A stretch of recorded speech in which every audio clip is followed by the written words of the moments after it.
The moment my father stood up at that dinner table, surrounded by 33 of our relatives, and announced that I was no longer his daughter, I realized something terrifying. The people who were supposed to protect me had been systematically destroying my life for years. And the worst part? They'd used my own identity to do it. My name is Lauren, and I'm 27 years old. I work as a marketing coordinator for a tech startup, I pay my own rent, and I haven't asked my parents for money since I graduated college 5 years ago.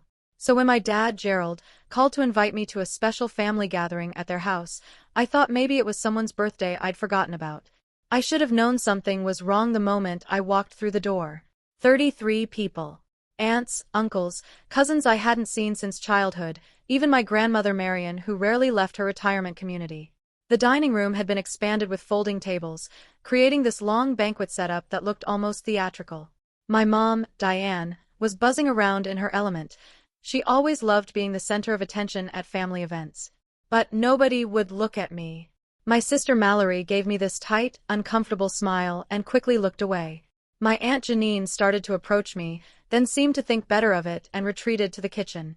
It felt like walking into a room where everyone had been talking about you 2 seconds before you arrived. Then dinner started, and I understood why. My father stood up, tapping his wine glass like he was about to make a toast. Everyone fell silent. "I want to thank you all for coming tonight," he began, his voice carrying that authoritative tone he used when closing business deals for his HVAC company. "We've gathered you here because it's time to address something that's been weighing on this family for too long." He looked directly at me. "Lauren, you're 27 years old, and you've been living off this family's generosity for your entire life. Your mother and I have supported you, sacrificed for you, given you every advantage, and frankly, we're tired of being taken advantage of." The room was so quiet I could hear my own heartbeat. "We calculated it," my mother chimed in, standing beside my father like they'd rehearsed this. "The cost of raising you, your college education, the car we bought you, the money we've lent you over the years, it comes to over $200,000. And we think it's time you started paying us back." I felt like I'd been slapped. "What are you talking about? I haven't asked you for money in years." "That's not how we see it," my father said coldly.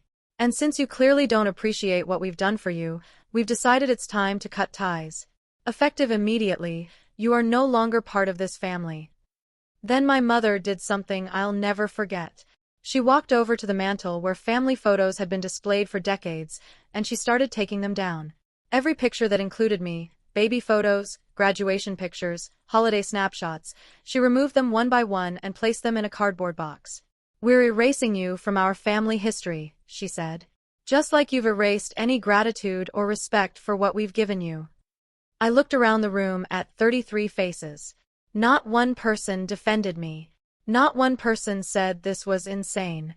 They just sat there, watching my parents publicly disown me like I was some kind of criminal. I left without saying another word. If you've ever felt invisible in your own family, or if something about this story is making your stomach turn because it feels familiar, you need to hear what happened next. Because what my parents didn't know was that their little performance that night was about to expose something much darker. Hit that like button and let's continue. I cried for 2 days straight. Then I got angry. $200,000? Money they'd lent me? I kept meticulous records. I'd never borrowed money from them except for a $500 emergency loan 3 years ago that I'd paid back within 2 months. Something about their accusation didn't just hurt, it didn't make sense. That's when I remembered something odd from a few months earlier. I'd received a notice in the mail about a loan payment being past due. I'd called the company immediately, confused, because I hadn't taken out any loans. They told me it must be a mistake and that they'd look into it. I'd assumed it was identity theft, some random criminal using my information. I'd filed a report and forgot about it. But now, sitting in my apartment, that mistake took on a different meaning. I pulled up my credit report. What I saw made my blood run cold. There were 4 accounts I'd never opened. 2 personal loans, both from my mother's credit union where she worked as a senior loan officer. 2 store credit cards I'd never applied for. And all of them had been opened using my information. My social security number, my old address, even a phone number I hadn't used since college. The address listed on all of them? My parents' house. I started digging deeper, and the pattern became impossible to ignore. The first loan had been opened 6 years ago, right after I'd graduated college. That was when my mother had convinced me to open a joint checking account with her, just in case of emergencies. She'd said it was what responsible adults did, that it would help me build credit and financial security. What it actually did was give her access to everything: my social security number, my financial information, my digital footprint. The joint account had been closed 3 years ago when I'd finally insisted on managing my own finances completely. But by then, the damage was done. She had everything she needed to open accounts in my name. I felt sick. My own mother, a woman who worked in finance, who people trusted with their life savings, had been stealing my identity. But it got worse. I started calling the companies associated with these fraudulent accounts. When I explained the situation and asked for documentation, what I received confirmed my worst fears. The signatures on the applications weren't even close to mine. The employment information listed my father's HVAC company as my employer, which I'd never worked for. The income stated was 3 times what I actually made. These weren't sophisticated forgeries. They were sloppy, rushed, and they'd worked because nobody expects a senior loan officer to commit fraud against her own daughter. I contacted a consumer rights attorney named Patricia Hayes, who specialized in identity theft cases. When I showed her what I'd found, she went very quiet for a moment. "Lauren," she finally said, "in my 15 years of practice, I've seen a lot of identity theft within families. But what concerns me here is the systematic nature of this. Your mother's position gave her both the knowledge and the access to do this on a larger scale. Have you considered that you might not be the only victim?" The thought had crossed my mind, especially given that strange dinner with 33 witnesses. Why would my parents need an audience for disowning me unless they were trying to control a narrative before something came to light? I decided to create a simple infographic about financial abuse within families, signs to watch for, how to protect yourself, how to check your credit report. I posted it on social media without mentioning names or specifics. Just information that I wished I'd had years ago. Within 48 hours, my Aunt Janine called me. "Lauren, I need to talk to you about your mother," she said, her voice shaking. "And I think we both need to check our credit reports together." The scope of what my mother had done was about to become clear, and it was bigger than I could have imagined. If you want to know how deep this rabbit hole went, make sure you're subscribed so you don't miss the rest. Let's keep going. Aunt Janine came to my apartment the next evening. She looked like she hadn't slept, and she was carrying a manila folder that she kept clutching like it might disappear. "I knew something was wrong," she said as soon as she sat down. 3 years ago, Diane helped me refinance my house. She said she could get me a better rate through her credit union, that it was a family favor. She handled all the paperwork, told me where to sign, said not to worry about the details because she was taking care of everything. Janine's hands were shaking as she opened the folder. "Last year, I started getting calls from creditors about accounts I didn't recognize. Your mother told me it was a clerical error, that she'd handle it, that I should just ignore the calls and forward any mail to her. So I did, because why wouldn't I trust my own sister? But after I saw your post about financial abuse, I requested my credit report. Lauren, she didn't just refinance my house. She took out a second mortgage without my knowledge, she opened 3 credit cards in my name, and she somehow got access to my late husband's life insurance payout and rerouted it through accounts I can't even trace." I felt like I was going to be sick. "How much?" "Over $170,000, Janine whispered. "Gone." And when I confronted her yesterday, she told me that I'd signed everything, that I'd agreed to help the family during a difficult financial time, and that if I made this public, I'd destroy the whole family's reputation. We spent the next 3 hours comparing notes, pulling records, and making a timeline. The pattern was clear.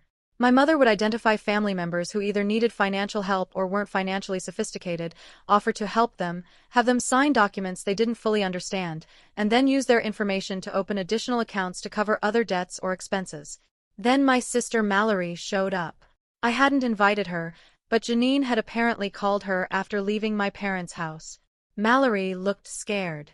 "I need to tell you something," she said, barely making eye contact. "Mom's been using me to help with her loan applications at the credit union. She told me it was normal, that I was learning the business, but now I realize what she was actually doing." Mallory explained that for the past 2 years, she'd been working part-time at my mother's credit union.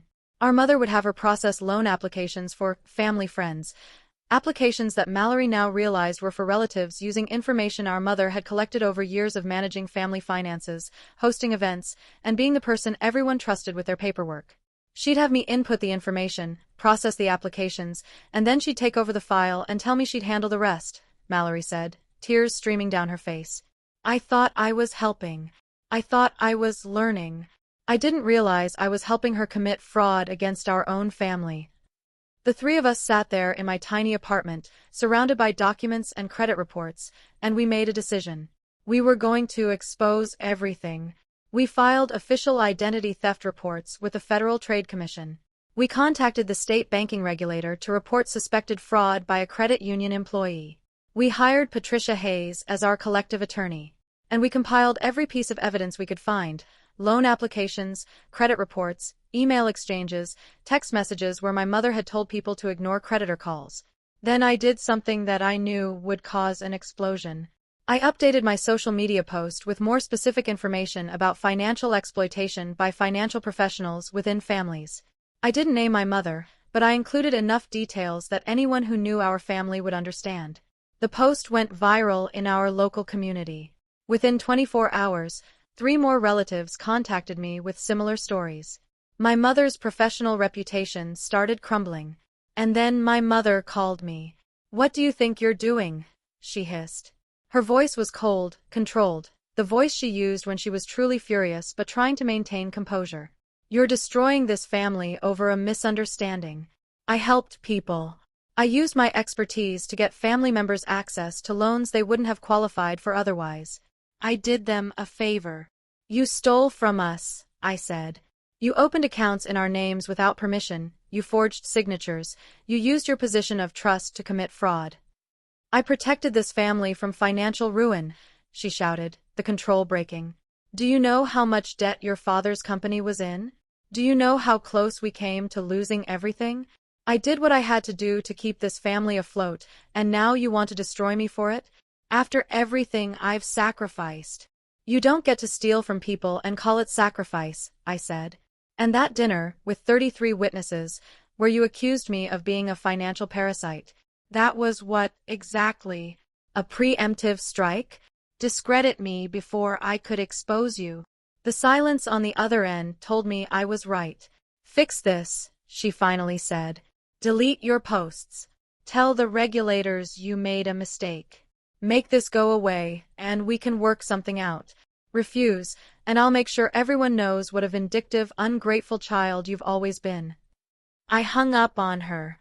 Choosing to stand up to your own mother is one of the hardest things I've ever done, but what happened next proved it was the right choice. Comment below if you've ever had to choose between family loyalty and doing what's right. Let's finish this story. The investigation moved faster than I expected. When state regulators started looking into my mother's activities at the credit union, they discovered that the internal controls she'd claimed were in place for family loan applications simply didn't exist. She'd been bypassing verification processes for years, and her supervisor had been rubber-stamping her work because she was a trusted senior employee. The credit union placed her on administrative leave within a week. The state opened a formal investigation, and the criminal complaints we'd filed started gaining traction with the district attorney's office. But the real turning point came from an unexpected source: my grandmother Marion. Grandma Marion was 82 years old, sharp as ever, and apparently furious. She showed up at my apartment with her own lawyer, a man who'd been her attorney for 30 years. She'd done her own investigation after hearing about what was happening, and what she'd found was perhaps the most egregious violation of all. 5 years ago, when my grandfather died, my grandmother had sold their house and downsized to a retirement community. My mother had helped with the sale, handling the paperwork and the proceeds. Grandma Marion thought the money had been invested in a trust fund for her care and to eventually be distributed to her children and grandchildren. That trust didn't exist.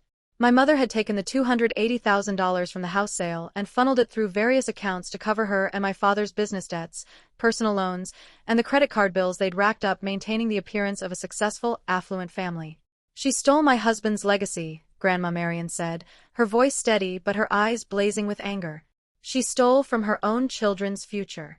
And she did it while looking me in the eye and calling it financial planning. Grandma Marian and Aunt Janine filed a civil lawsuit. I was named in the suit as an additional victim, but they were leading the charge. The evidence was overwhelming: forged signatures, unauthorized account transfers, falsified loan applications, and a paper trail that showed my mother had been orchestrating the scheme for at least 7 years. The civil case moved forward. The criminal investigation continued. And my parents' perfect life started collapsing in spectacular fashion. My father's HVAC company, which had apparently been hemorrhaging money for years, filed for bankruptcy. The business partner my father had been working with learned that company funds had been diverted to cover personal debts and promptly sued for fraud and breach of fiduciary duty. My parents' house, the one where they'd hosted that humiliating dinner for 33 relatives, went on the market. They were hemorrhaging money in legal fees and had to liquidate assets to prepare for the civil judgments they knew were coming. My mother's professional career was finished. Even if she avoided criminal charges, her license was under review, and every financial institution in the state knew her name for all the wrong reasons. That dinner with 33 witnesses? It became evidence of consciousness of guilt. Our attorney argued that my parents had orchestrated that public disowning specifically to discredit me before I could expose the fraud, gathering witnesses who could later testify that I was an unstable, ungrateful child trying to hurt my parents rather than a victim seeking justice. It backfired spectacularly. Several of those 33 relatives came forward with their own stories of financial manipulation once they realized what had been happening. The family dinner became the catalyst for a much larger reckoning. As for me, I've spent the past year rebuilding my credit, working with the fraud departments of various institutions to clear the accounts that were never mine, and keeping a permanent credit freeze on my file.